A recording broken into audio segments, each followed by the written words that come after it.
Shalom saudaraku yang terkasih di dalam nama Tuhan Yesus Kristus. Selamat pagi, salam sejahtera untuk kita semuanya. Saya Ardi, menyambut Anda di dalam renungan Kristen Saudara Rohani. Selamat datang kembali di dalam renungan dan siraman rohani pagi hari ini. Harapan kami, semoga saudara yang terkasih dalam keadaan sehat selalu. Kiranya damai dan sukacita Roh Kudus melimpah dan tercurah di dalam hati dan pikiran saudara saat ini. Sebelum kita mulai renungan kita pada pagi ini, marilah kita bersama-sama berdoa. Selamat pagi Allah Bapa di surga, Allah yang Maha Pengasih dan Maha Baik. Terima kasih untuk penjagaan-Mu semalaman sehingga kami bisa tidur dengan nyenyak. Terima kasih untuk pagi yang indah yang Tuhan sediakan untuk kami. Tuhan, kami mau berdoa untuk sahabat, keluarga, dan rekan kami yang sedang sakit. Kiranya Tuhan berkenan untuk menjamah, Tuhan berkenan untuk menyembuhkan segala penyakit yang ada di dalam dirinya. Bagi sahabat pendengar kami yang sedang sakit, berkati juga obat yang dikonsumsi, dokter, perawat, serta keluarga yang mendampingi, biar mereka bisa menjalankan perannya dengan baik dan saudara kami bisa sembuh dan beraktivitas seperti sedia kala. Tuhan, pada hari ini, kami anak-anak-Mu akan melakukan berbagai aktivitas. Kami akan bekerja dan menjalankan tanggung jawab kami, kiranya Kau yang mampukan. Kami serahkan seluruh rencana dan agenda hari ini ke dalam tangan Tuhan. Biar Tuhan yang berkarya dan biarkan semua rencana sesuai dengan kehendak-Mu ya Tuhan Yesus yang baik. Ampuni dosa dan kesalahan kami Tuhan, jadikan kami pribadi yang lebih baik setiap harinya. Terima kasih karena telah membolehkanku untuk kembali menghirup udara segar di pagi hari ini, menikmati seluruh anugerah yang telah Engkau berikan kepadaku. Ajar kami menjadi pribadi yang lebih baik, itu semua karena kebaikan dan curahan kasih yang nyata dari Engkau di kehidupanku. Haleluya! Dalam nama Tuhan Yesus, aku sudah berdoa. Amin. Sahabat pendengar saudara rohani, pembacaan ayat emas Alkitab renungan kita hari ini terambil dari kitab Keluaran 23 ayat 20 sampai dengan ayat 26. Janji dan teguran kepada Israel, sesungguhnya aku mengutus seorang malaikat berjalan di depanmu, untuk melindungi engkau di jalan dan untuk membawa engkau ke tempat yang telah kusediakan. Jagalah dirimu di hadapannya dan dengarkanlah perkataannya. Janganlah engkau mendurhaka kepadanya, sebab pelanggaranmu tidak akan diampuninya, sebab namaku ada di dalam dia. Tetapi jika engkau sungguh-sungguh mendengarkan perkataannya, dan melakukan segala yang kufirmankan, maka aku akan memusuhi musuhmu, dan melawan lawanmu. Sebab malaikatku akan berjalan di depanmu dan membawa engkau kepada orang Amori, orang Het, orang Feris, orang Kanaan, orang Hewi dan orang Yebus, dan aku akan melenyapkan mereka. Janganlah engkau sujud menyembah kepada Allah mereka atau beribadah kepadanya, dan janganlah engkau meniru perbuatan mereka, tetapi haruslah engkau memusnahkan sama sekali patung-patung berhala buatan mereka, dan tugu-tugu berhala mereka haruslah kau remukkan sama sekali. Tetapi kamu harus beribadah kepada Tuhan, Allahmu, maka Ia akan memberkati roti makananmu dan air minumanmu dan aku akan menjauhkan penyakit dari tengah-tengahmu. Tidak akan ada di negerimu perempuan yang keguguran atau mandul. Aku akan menggenapkan tahun umurmu. Ayat renungan kita pada pagi hari ini terambil dari kitab Keluaran 23 ayat 20 sampai dengan ayat 26. Inti dari ayat emas renungan kita adalah, Aku mengutus seorang malaikat berjalan di depanmu, untuk melindungi engkau di jalan. Mari kita mulai renungan pagi kita. Kata-kata bijak yang dapat kita petik adalah, Malaikat pendamping. Renungan kita pada hari ini ditulis dan disusun oleh N. Cetas. Mari kita mulai kisah inspiratif. Ketika jadwal BEF penuh dengan serangkaian tes kesehatan, ia mulai merasa kewalahan dan lelah. Saat tim dokter memberitahu bahwa mereka masih mencari sumber penyakit kanker di tubuhnya, BEF makin tertekan. Namun, setiap hari Allah dengan setia menguatkan BEF melalui janji penyertaannya, dan ia merasakan damai sejahtera ketika ia mencari Allah atau membaca Alkitab. BEF sering bergumul dengan ketidakpastian dan harus berulang kali belajar untuk menyerahkan perasaan yang membebaninya itu kepada Allah. Suatu pagi, BEF membaca sepenggal ayat dari Keluaran 23 yang menyentuh hatinya sebelum ia menjalani operasi besar. Sesungguhnya, aku mengutus seorang malaikat berjalan di depanmu, untuk melindungi engkau di jalan. Firman itu diucapkan Allah melalui Musa kepada umatnya, bangsa Israel.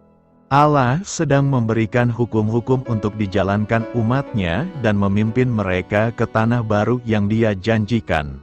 Namun, di tengah serangkaian perintah itu, Allah berfirman bahwa Dia akan mengutus seorang malaikat berjalan di depan mereka, untuk melindungi mereka di jalan, meski pengalaman tersebut tidak sama dengan situasi hidup BEF. Ia ingat bahwa penjagaan para malaikat juga disebutkan dalam bagian-bagian lain dari kitab suci. Mazmur 91 ayat 11 berkata, Malaikat-malaikatnya akan diperintahkannya kepadamu untuk menjaga engkau di segala jalanmu. Kemudian, Ibrani 1 ayat 14 memberitahu kita bahwa Allah mengirimkan para malaikat sebagai roh-roh yang melayani, untuk menolong orang-orang percaya. Jika kita mengenal Kristus, Dia akan mengutus malaikat-malaikatnya untuk mendampingi dan menolong kita juga. Marilah kita renungkan di dalam hati kita. Menurut Anda, apa yang mungkin sedang Allah lakukan bagi Anda melalui malaikat-malaikatnya? Bagaimana kenyataan tersebut menguatkan Anda? Hal ini patut kamu ketahui dan menambah wawasan kamu. Keluaran 20-23 berisi persyaratan hukum yang dituntut Allah dari umatnya Israel, termasuk 10 perintah Allah. Dalam 23 ayat 20 sampai dengan ayat 26, Dia menjanjikan perlindungannya kepada bangsa itu saat mereka bersiap untuk merebut tanah perjanjian. Malaikat yang disebutkannya memang nyata, tetapi ia juga melambangkan kehadiran Allah. Allah berkata, "Namaku ada di dalam Dia." Bagi bangsa Israel, perlindungan itu tergantung pada ketaatan mereka. "Janganlah engkau mendurhaka kepadanya," kata Allah. Dia mengingatkan mereka untuk tidak meniru orang-orang yang saat itu masih menguasai tanah perjanjian. Janganlah engkau sujud menyembah kepada Allah mereka atau beribadah kepadanya. Dan janganlah engkau meniru perbuatan mereka. Sebaliknya, menyembah Allah saja akan mendatangkan berkat-Nya. Janji ini bukan ditujukan untuk kita, tetapi prinsipnya masih berlaku sampai sekarang. Manfaat beribadah. Keluaran 23 ayat 25 berkata, "Tetapi kamu harus beribadah kepada Tuhan, Allahmu, maka Ia akan memberkati roti makananmu dan air minumanmu, dan Aku akan menjauhkan penyakit dari tengah-tengahmu."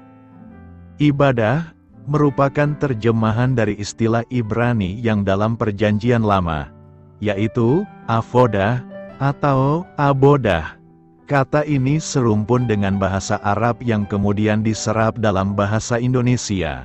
Ibadah sebenarnya sama saja makna ibadah dan ibadat. Kamus Besar Bahasa Indonesia mengartikan kata beribadah, perbuatan untuk menyatakan bakti kepada Allah yang didasari ketaatan mengerjakan perintahnya dan menjauhi larangannya.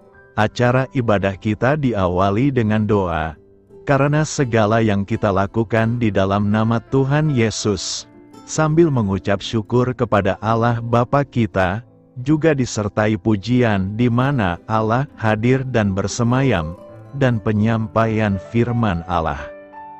Kemurnian suatu ibadah tidak seharusnya karena didorong keinginan untuk diberkati, tetapi memang ada korelasi antara ibadah dan berkat, sebab Allah sendiri telah mengatakannya. Janji Allah yang dinyatakan kepada umatnya di dalam ibadah adalah janji berkat. Kalau kita membaca Keluaran 23 ayat 25, Nehemia 9 ayat 20, Ulangan 8 ayat 3, dan Mazmur 105 ayat 37, maka kita akan mengetahui berkat-berkat yang telah disediakan Allah ketika kita beribadah dengan benar. Apakah berkat yang kita terima jika kita mau beribadah kepada Tuhan? Pertama, kita tidak akan kekurangan makanan, minuman dan pakaian. Allah akan menyediakan kebutuhan yang dianggap pokok oleh manusia ini. Ia adalah Bapa yang tahu apa yang kita butuhkan. Tugas kita adalah beribadah dengan benar, dan tugas Allah adalah memberkati kita. Bahkan menurut kesaksian Daud, kita juga tahu bahwa orang benar tidak akan ditinggalkan dan anak cucunya tidak akan pernah meminta-minta. Kedua, kita akan dijauhkan dari segala macam penyakit. Allah sangat memperhatikan kesehatan kita dan menyediakan kesehatan ilahi setiap hari, asal kita juga mempersembahkan tubuh kita sebagai persembahan yang hidup, kudus dan berkenan kepada Allah. Banyak orang yang rajin beribadah tetapi tetap saja diikuti oleh berbagai macam penyakit, karena mereka berpikir ibadah itu hanya urusan hari Minggu, menyanyi, mendengar khotbah dan kolekte, sementara itu nafsu makannya tetap tidak terkontrol. Cara hidupnya tetap tidak berubah dan menganggap bahwa kesenangan-kesenangan kedagingannya bisa dipuaskan seiring dengan ibadahnya. Seharusnya kita ingat bahwa tubuh kita adalah bait Roh Allah yang harus kita kuduskan sehingga tetap sehat, terawat dan mempermuliakan Allah. Ketiga, kita akan diberkati dengan berkat secara materi.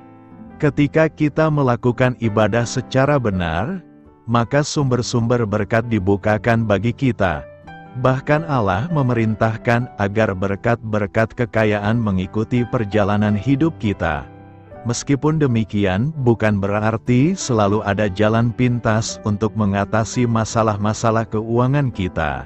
Kita tetap harus bertanggung jawab untuk mengelola berkat-berkat Allah dengan cara yang benar, sehingga secara bertahap Ia akan mempercayakan berkat-berkat yang semakin besar. Dalam ibadah, Allah menghadapkan wajah-Nya kepada umat-Nya, sehingga kita beroleh kasih karunia dan damai sejahtera. Karena itu sebagai umat-Nya kita tidak boleh menghadap Tuhan dengan tangan hampa, tetapi memberi persembahan sebagai pernyataan syukur kepada Tuhan. Beribadah kepada Tuhan adalah kewajiban, bukan ketika hati merasa nyaman datang beribadah. Kalau lagi tidak suka tidak datang. Ibadah dengan hati yang senang, bukan dengan terpaksa, barulah memberi keuntungan yang besar. Karena itu, beribadahlah kepada Tuhan, maka Ia akan memberkati kita. Jangan menerima suap. Keluaran 23 ayat 8 berkata, "Suap janganlah kau terima, Sebab suap membuat buta mata orang-orang yang melihat dan memutarbalikkan perkara orang-orang yang benar. Suap adalah suatu usaha atau tindakan yang dilakukan pihak tertentu melalui cara-cara yang tidak benar untuk mencapai tujuan-tujuan yang dianggap lebih menguntungkan atau memudahkan. Suap sifatnya selalu menguntungkan pihak tertentu tetapi merugikan kepentingan orang lain. Suap disebut dengan istilah sogok atau uang pelicin. Namun, suap tidak terbatas hanya pada uang, tetapi dapat berbentuk mobil, tanah, perhiasan, rumah, makanan dan minuman, emas, batu mulia, saham, dan lain sebagainya. Suap telah menjadi masalah yang serius dan kompleks. Suap berakar dan bercabang di seluruh masyarakat, baik di organisasi yang berorientasi keagamaan maupun sekuler. Dalam arti luas, suap mencakup praktik penyalahgunaan kekuasaan dan pengaruh. Sungguh memprihatinkan bahwa suap juga terjadi di masyarakat yang religius. Hal ini terjadi karena ajaran agama yang keliru dihayati. Suap adalah penyakit yang ditimbulkan oleh pemisahan ajaran agama dari perilaku keseharian manusia. Memang, suap bisa saja dilakukan semua orang, baik yang beragama maupun yang tidak beragama. Tetapi, ajaran-ajaran agama dengan jelas mengajarkan moralitas yang baik, dengan jelas pula mengharamkan praktik-praktik suap dan sejenisnya. Allah menentang suap.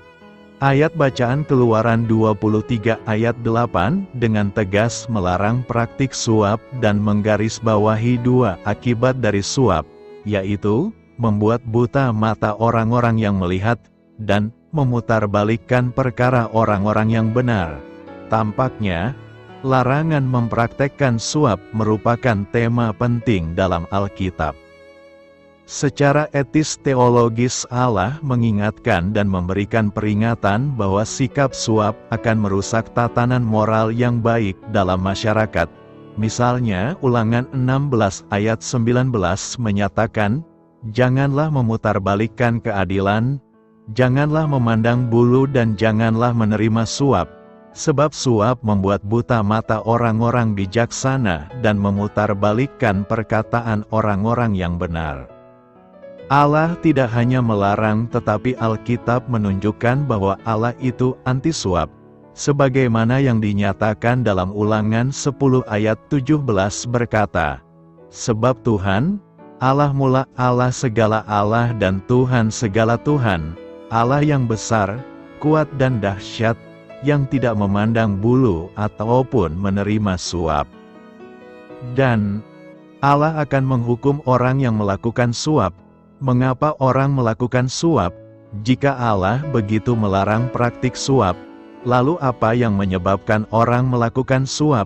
Setidaknya ada dua alasan yang dapat diamati, yaitu: pertama, keinginan untuk menjadi kaya dan memperoleh keuntungan yang besar dalam sekejap. Inilah yang pernah terjadi di Israel, di mana Yul dan Abia, anak-anak Samuel, tidak hidup seperti ayahnya.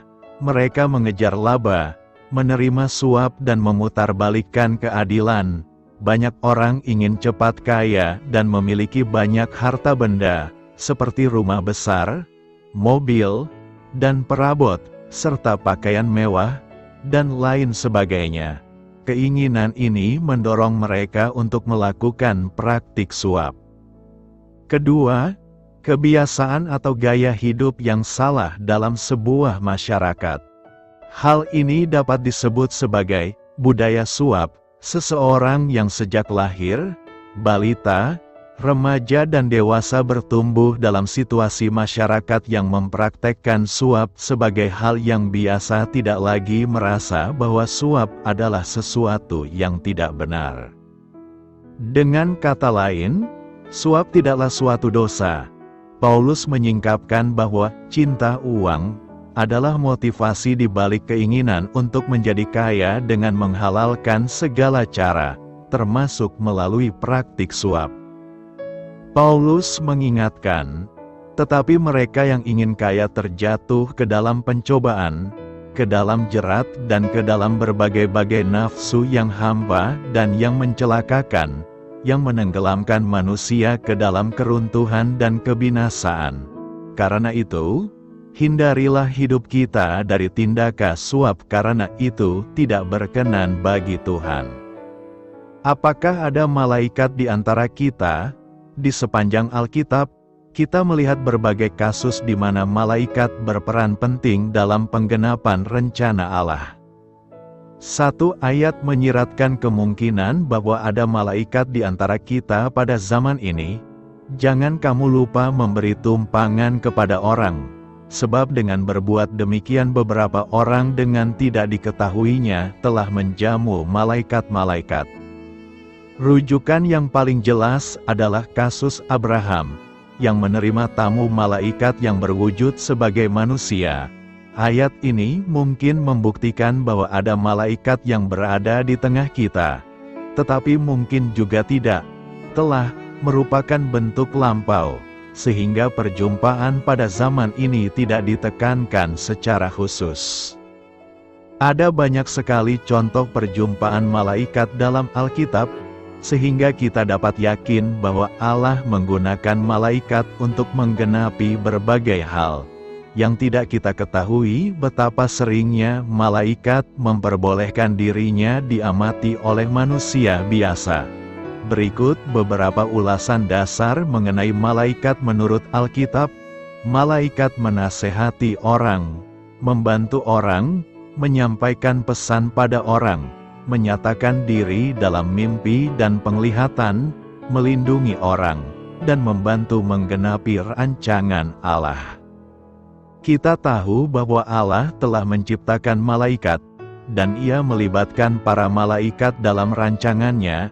Malaikat mempunyai sisi kepribadian, karena ada yang mempunyai nama seperti Gabriel atau Mikhael, dan semua mempunyai tanggung jawab masing-masing dalam urutan hierarkis malaikat.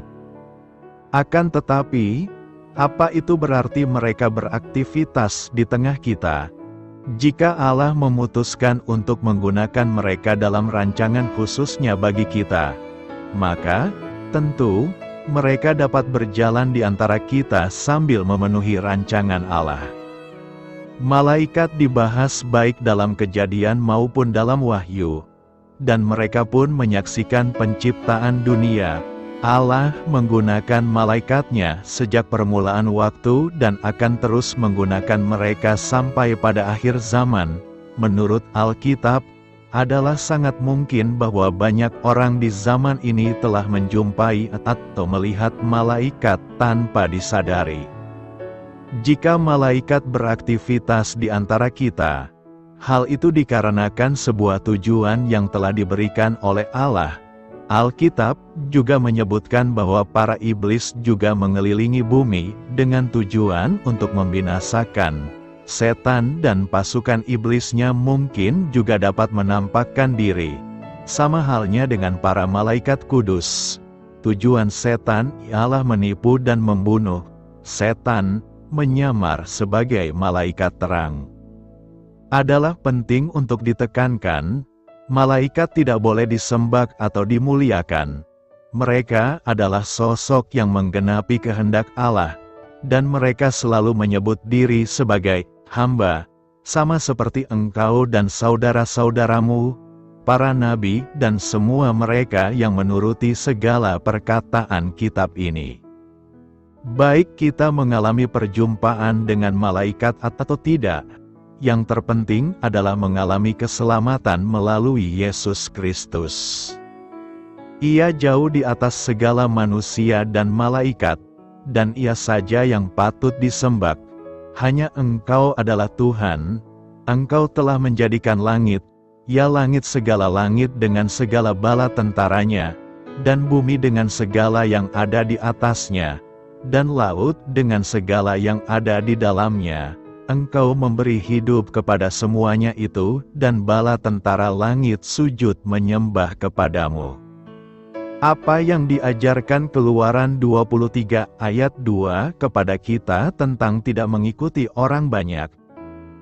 Dalam konteks banyak hukum yang terdapat dalam perjanjian Musa, sering disebut hukum Musa, Allah memerintahkan Israel agar mereka tidak mengikuti orang banyak dalam melakukan kejahatan.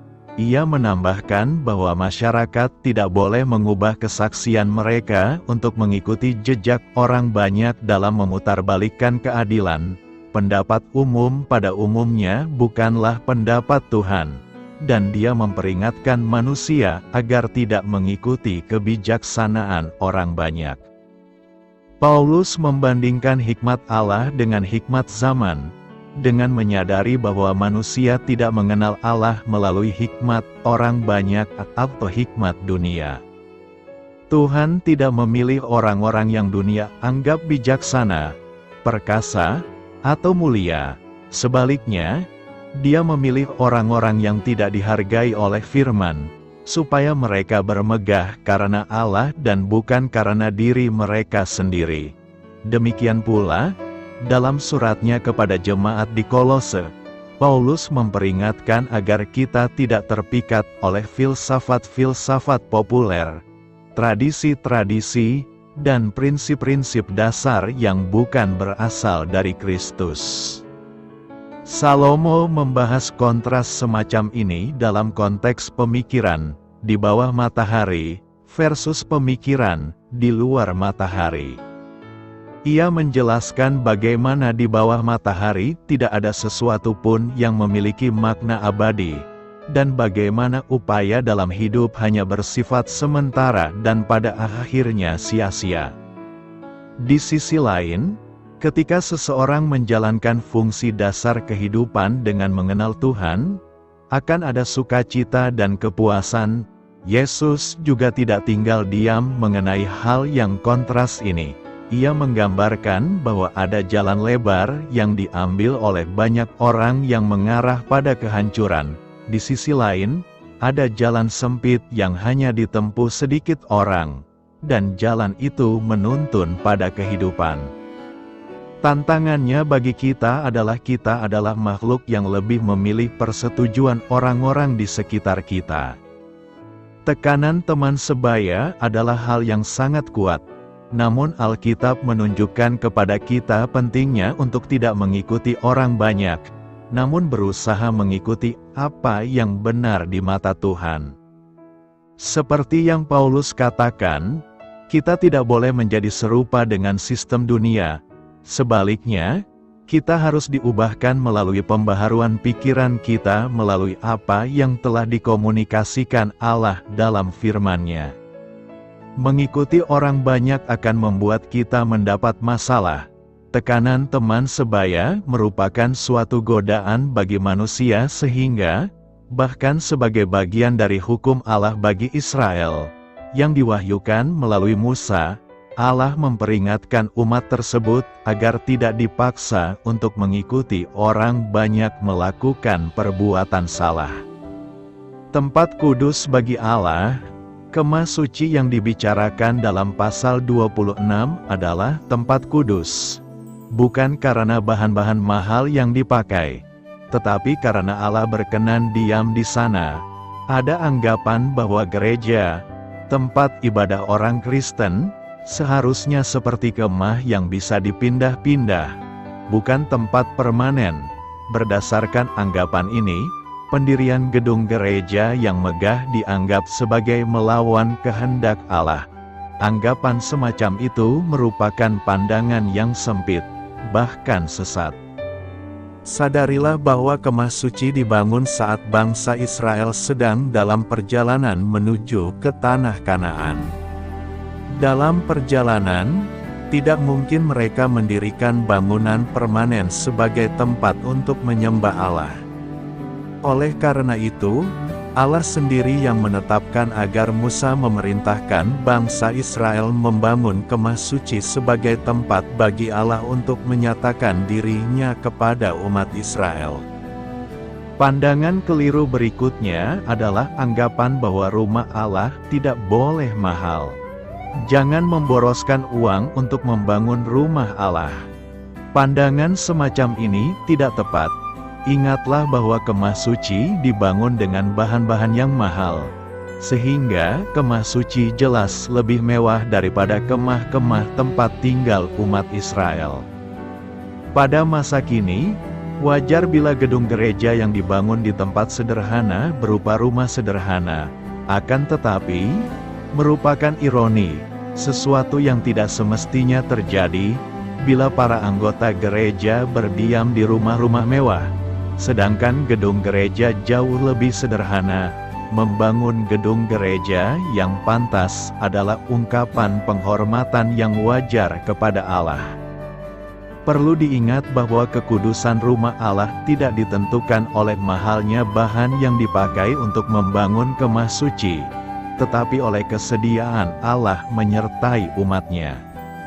Ingat pula bahwa respons yang paling dituntut dari umat Allah adalah ketaatan terhadap perintah Allah sebagai wujud penghormatan terhadap kekudusan Allah.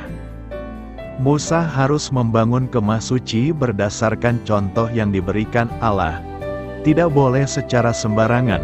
Perhatikan bahwa petunjuk yang diberikan Allah kepada Musa sangat terperinci, baik menyangkut isi kemah suci, maupun menyangkut kemah dan perlengkapannya.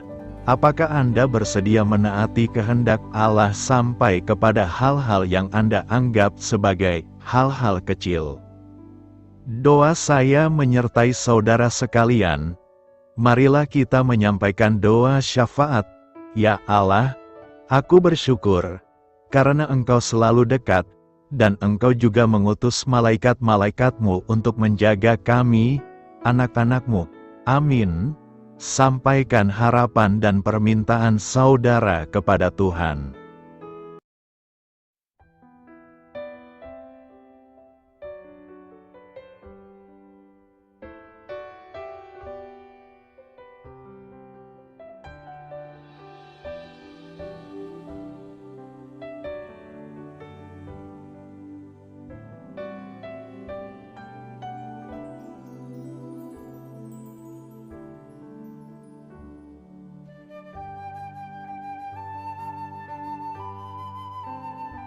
Marilah kita renungkan sahabat saudara rohani. Demikianlah renungan firman Tuhan pagi hari ini. Semoga menjadi berkat dalam hidup kita. Dan sebelum kita memulai segala aktivitas kita pagi hari ini, marilah kita berdoa. Selamat pagi Bapa, malam hari telah berganti pagi. Kehidupan baru telah Engkau berikan kembali bagi kami. Bapa Surgawi, tolonglah aku menyadari kebutuhan orang lain, supaya aku dapat membagikan apa yang telah Engkau berikan kepadaku. Pada saat aku membutuhkan, berilah aku keyakinan bahwa Engkau akan mencukupkanku, melalui orang-orang yang mengasihi-Mu, bukan karena kami pantas atau layak, namun karena kasih karunia-Mu kami boleh ada, sebagaimana kami ada di pagi hari ini. Terima kasih Tuhan, atas kesempatan baru yang telah Tuhan berikan kepada kami, untuk bisa memperbaiki diri agar kami bisa lebih layak di hadapan-Mu. Hari ini kami serahkan semua perkara dan kesulitan yang akan kami lalui ke dalam tangan-Mu. Biarkanlah kami bisa memuliakan-Mu dalam segala aktivitas yang akan kami lakukan. Amin. Biarlah firman Tuhan menjadi pengingat untuk kita semua, bahwa tuntunan dari Roh Kudus akan selalu memberi jalan keluar bagi setiap permasalahan hidup kita, dan memberi kedamaian di hati kita. Sampai jumpa di renungan pagi saudara rohani berikutnya. Kiranya Tuhan selalu memberkati saudara semua hari ini. Amin. Shalom.